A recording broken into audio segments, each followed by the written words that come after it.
So, I just finished watching Nobody 2. Before we start, full disclosure, I'm a big fan of the original movie, like I might have watched it more times than I should admit, and it's one of those rare action movies that actually lives up to the expectations, and I think it's one of the movies, if not the only movie, that can come toe-to-toe with John Wick. So naturally, when Nobody 2 dropped, I was hyped, you know, expecting that perfect sequel magic, but man, watching Nobody 2 was like ordering your favorite food and they bring you the same thing, but without that special sauce. It's close enough to remind you of the original, but also kind of makes you jump off a cliff because you've been betrayed. If you don't know me, I'm Sam. I watch movies and here I tell you everything that you need to know about each one of them. Subscribe and join our family so you don't miss out on any details about new releases. Now let's start, baby. First of all, let's talk about the repetitiveness. The movie doesn't even try to hide it. It's like the team watched the original with a checklist going, okay, we need a factory fight, check, but let's turn it into a water park fight this time, check, and don't forget to burn a bunch of cash cause Hutch has a burnt money fetish. Ha, gotta keep that tradition alive. I mean, I half expected to see Hutch wrestling a banana stand or maybe a giant inflatable duck just to up the stakes. For those of you old enough to remember,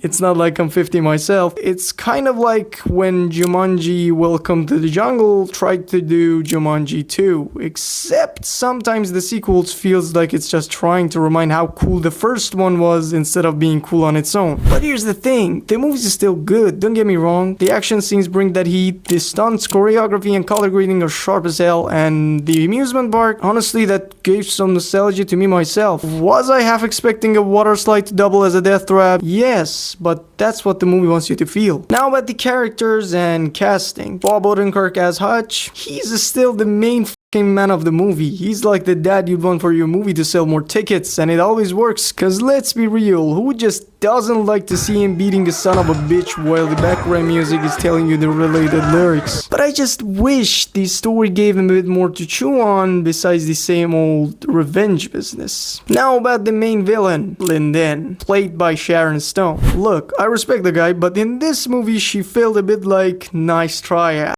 She's definitely got a style, but the character didn't quite have that spine-tingling menace that needed to really push the story forward. You might see her as a deadly threat at first, but because of the comedic shift of the movie, she's humbled. And it's cool, but somehow doesn't hit those same notes that made you love Nobody at the first place. It's the sequel equivalent of adding pineapple to pizza. Some will love it, some won't. But you can't deny that it's odd. Also, the family stuff. Remember how much we loved Hush's awkward dad moments in the first movie? The sequel tries to bring that back, but some of it felt more like a side quest rather than being part of the main storyline. Like when you're watching a dark medieval movie and suddenly they cut to a subplot that you kinda care about, but mostly wish they get back to the dragons and swords fight cause they're fucking up with the jokes. So all that to say, Nobody 2 is a fun ride if you come for the punches and the comedy, but if you're expecting a sequel that develops the story, surprises you and maybe brings a little more soul, well, it's kinda like expecting a plot twist in a cooking reality show. It's just not gonna happen. If you're still watching this video, it probably means that I've done a good job in entertaining you with this video. I'm just saying. Or am I? So I really appreciate you liking and subscribing so more people like you can join our family too. Now enough of the subscriber farming. Thank you for watching this video, and as always, I'll see you in the next one. In order for this all to work, you need to completely let me in. Enjoy your evening, gentlemen.